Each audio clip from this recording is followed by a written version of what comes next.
On June 27, 1976, Air France Flight 139 departed from Tel Aviv bound for Paris with 248 passengers aboard. What began as a routine commercial flight would evolve into one of the most audacious rescue operations in military history. This is the story of Operation Thunderbolt, known to the world as the Entebbe raid. The aircraft, an Airbus A300, carried a diverse group of passengers, including 83 Israelis. After a scheduled stopover in Athens, the flight resumed its journey to Paris. But at 12:30 p.m., 4 terrorists seized control of the aircraft, forever altering the lives of everyone aboard and setting the stage for an unprecedented military operation. The hijackers consisted of 2 members of the Popular Front for the Liberation of Palestine and 2 operatives from the German Revolutionary Cells faction.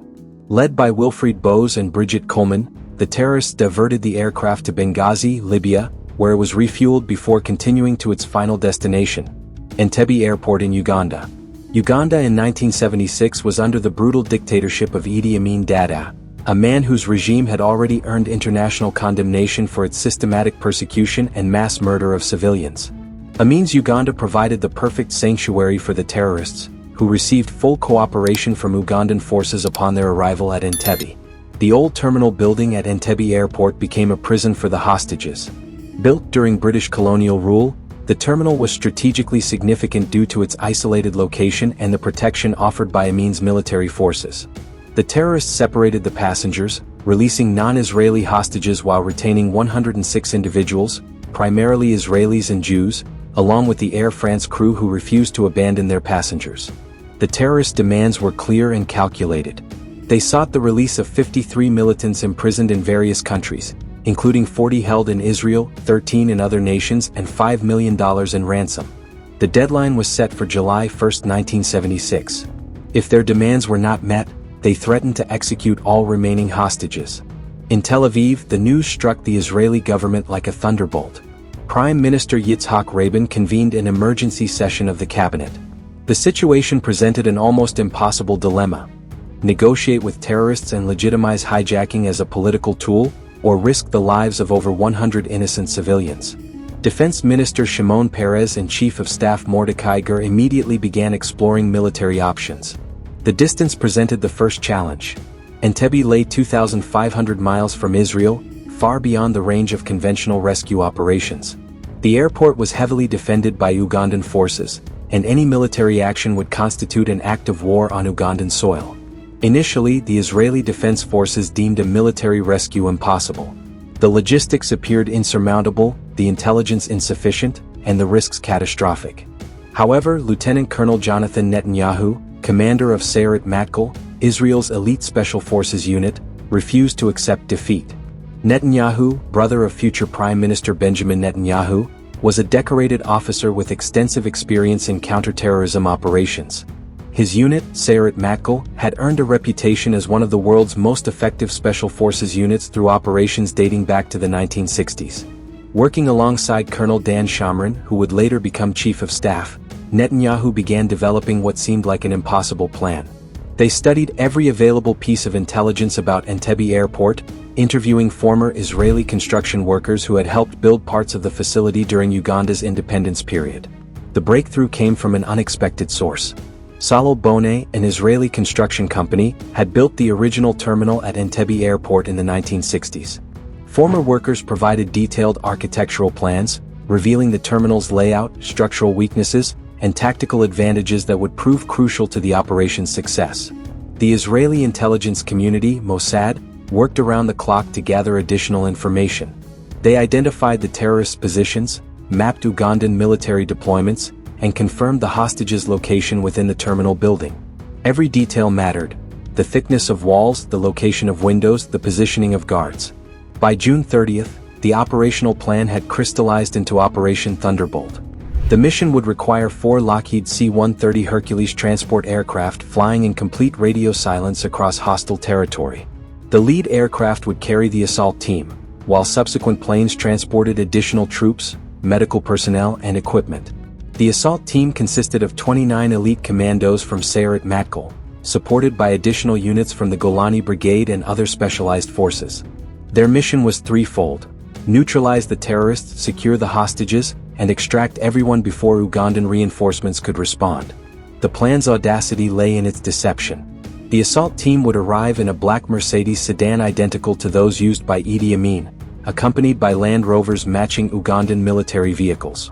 Netanyahu and his men would dress as Ugandan soldiers, exploiting the darkness and guards' expectations to approach the terminal undetected. At 15:30 on July 3, 1976, the 4 aircraft departed Israel. The flight path avoided hostile airspace, routing through the Red Sea and down the East African coast. Flying at low altitude to avoid radar detection, the formation maintained complete radio silence for over 7 hours.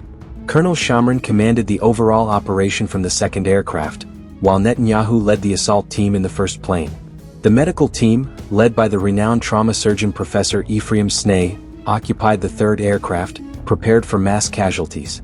The fourth plane carried additional troops and fuel for the return journey. As the aircraft approached Uganda, tension reached its peak. The pilots executed a precision approach to Entebbe airport, landing without lights on a runway they had never seen. The first C-130 touched down at 23:01 local time, exactly as planned. The assault began immediately. Netanyahu's Mercedes convoy approached the terminal building, exploiting the guards' assumption that they were Ugandan officials. 2 Ugandan sentries challenged the vehicles, forcing the commandos to abandon their deception and open fire. The element of surprise had been partially lost, but the assault team pressed forward. Netanyahu led the charge into the terminal building, where the terrorists and hostages were concentrated in the main hall. The commandos identified their targets through intensive pre-mission briefings and rehearsals. The firefight lasted less than 10 minutes. The 4 terrorists were eliminated in rapid succession, but tragedy struck when a terrorist's dying shot wounded Jonathan Netanyahu in the chest. Despite his injury, he continued commanding the operation until losing consciousness.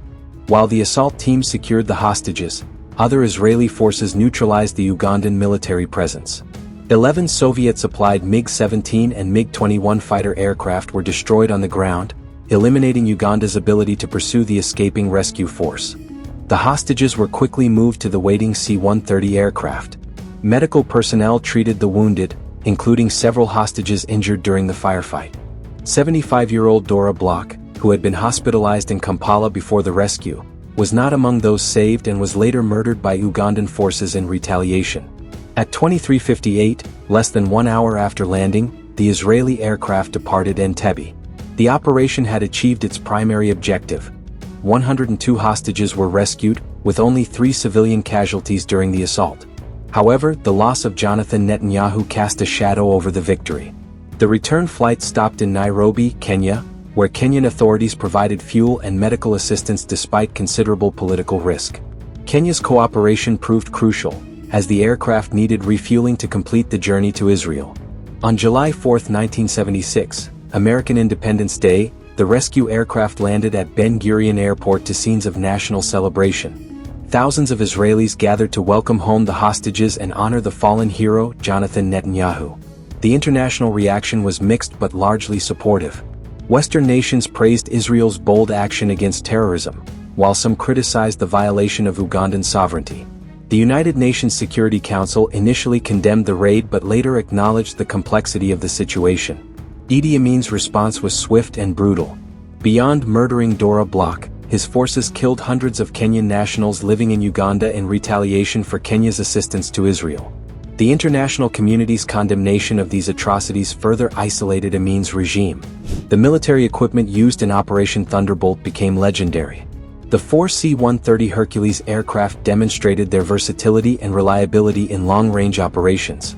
Israeli commandos carried modified Kalashnikov rifles, chosen for their reliability and to blend with weapons used by African forces. Communication equipment included portable radios and encrypted systems that maintained operational security throughout the mission. Night vision equipment, though primitive by today's standards, provided crucial advantages during the nocturnal assault. The operation's success stemmed from meticulous planning, exceptional intelligence gathering, and flawless execution under extreme pressure. Every contingency had been considered, from fuel requirements to medical treatment protocols. The psychological impact of Operation Thunderbolt extended far beyond the immediate rescue. It demonstrated that terrorists could not rely on distance and hostile territory to protect them from retaliation. The message was clear: Israel would pursue those who threatened its citizens regardless of geographic or political obstacles. For the hostages, the trauma lasted long after their physical rescue. Many required extensive psychological counseling to overcome the ordeal. However, their survival stood as testament to the courage of the rescue force and the importance of never abandoning civilians in peril. The operation transformed international approaches to counterterrorism.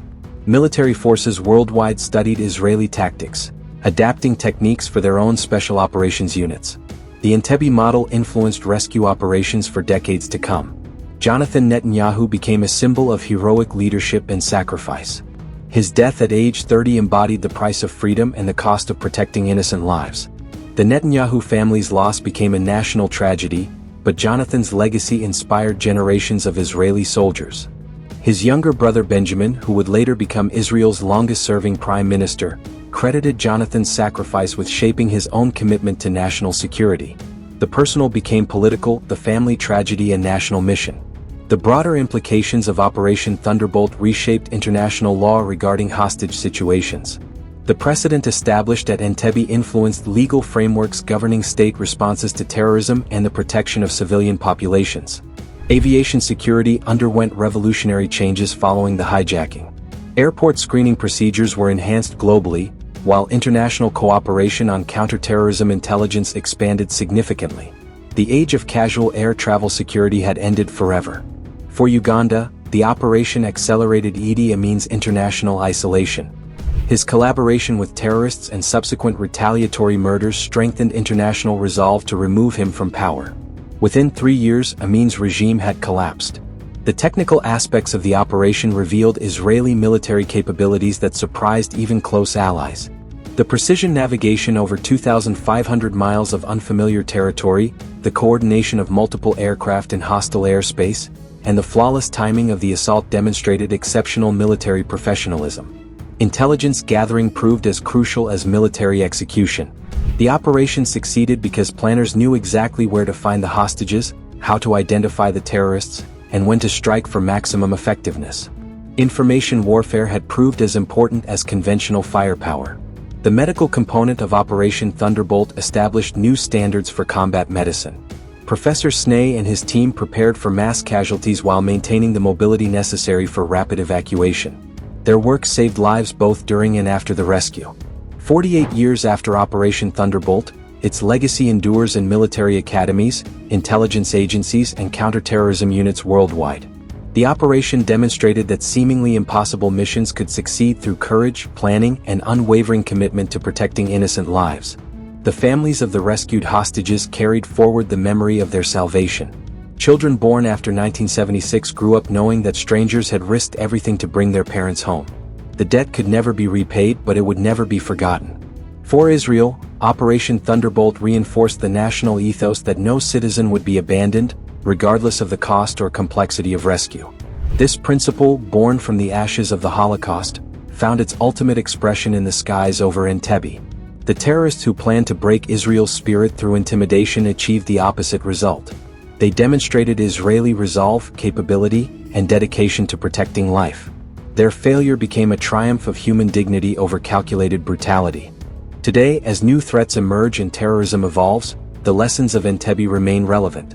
The operation proved that free societies possess the tools and determination to defend their values against those who would destroy them through fear and violence. In the terminal building at Entebbe, now renovated and modernized, a simple plaque commemorates the events of July 1976. It serves as a reminder that ordinary people, when threatened by evil, can inspire extraordinary acts of heroism and sacrifice. Operation Thunderbolt stands as more than a military victory. It represents the triumph of courage over fear, preparation over improvisation, and life over death. In a world where terrorists sought to prove that distance and political sanctuary could protect them from justice, 29 Israeli commandos proved them wrong. The legacy of July 3, 1976, lives on in every successful rescue operation, in every hostage brought home safely, and in every demonstration that free people will not bow to terrorist intimidation. Operation Thunderbolt changed the world by proving that the impossible becomes possible when brave individuals refuse to accept defeat. In remembering Jonathan Netanyahu and celebrating the 102 lives saved at Entebbe, we honor not just a military operation, but but a defining moment in the eternal struggle between tyranny and freedom. The thunder that echoed across Africa on that July night continues to reverberate through history, reminding us that some missions are too important to fail,